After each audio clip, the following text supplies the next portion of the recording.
Let's turn the page now and talk about your forecast. We are in the mid-40s tonight, and Brad, the temperatures aren't going to have much movement over the next 24 hours. Yeah, if you like the temperature now, Fred, you're going to have 24 hours because there's a lot more of almost the exact same temperature ahead.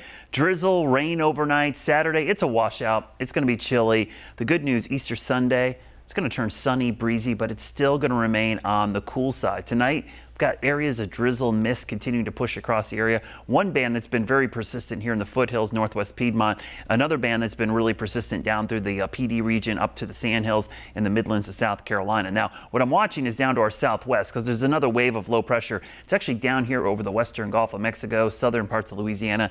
That moisture is going to be pushing northeast overnight, and by tomorrow, it's going to be over us. You look at the rain chances tomorrow. I mean, that pretty much tells you what you need to know. 7 a.m. to 7 p.m. between an 80 to basically 100% chance of rain. That's almost a complete washout during the daylight hours. We're also going to have that cold air damming set up, which is when cold, heavy, dense air settles near the surface, gets trapped against the mountains.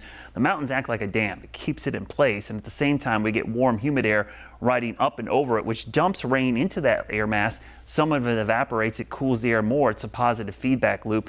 Keeps both the cold air in place, the clouds, the drizzle and mist, and actually can help create more rain over the region. That's going to be the case tomorrow as that high pressure stays to our north, pumping that dry air in, but the moisture overriding it. So look at all that rain during the day tomorrow. But the good news is by Saturday night, early Easter Sunday, the dry air eventually wins out. It's not exactly warm air, but at least it should scour out those clouds, the fog, the drizzle, and the mist. But during the day tomorrow, that's what you're going to see. A lot of rain. Will it be heavy? Probably more consistent than heavy, but at times there will be some pockets of heavier rain.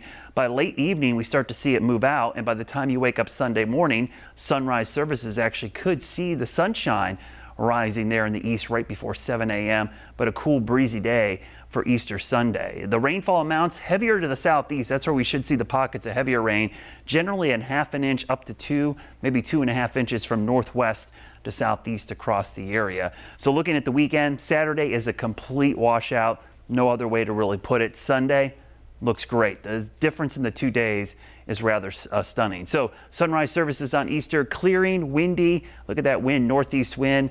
Temperature probably right around 40 degrees. Sunrise again just before 7 a.m. on Sunday. Now, the rain chances really confined tonight, tomorrow, and then we see the rain chances go to 0 for the start of next week. So we should get a chance to dry out. Now, next week, with some of that cold air in place and clear skies, just maybe a heads up for some of those tender plants. Monday, Tuesday morning, potential for some areas of patchy frost in the morning hours with some upper 30s as we wake up. Pollen forecast looking good as well because the rain today, the rain tomorrow should deter the pollen, at least for a couple days.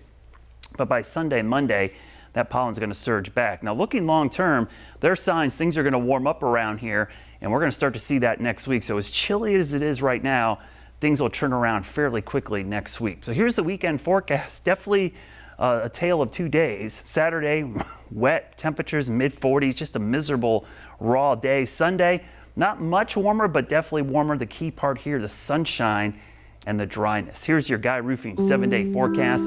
Temperatures recover nicely next week. Look at this, back into the 70s, maybe even close to 80 by the end of the week. As we go 10 days into the future, you can see that mild air sticking around into next weekend. It looks like another chance of rain, unfortunately happening possibly on the weekend again. All right. Thanks, Brad.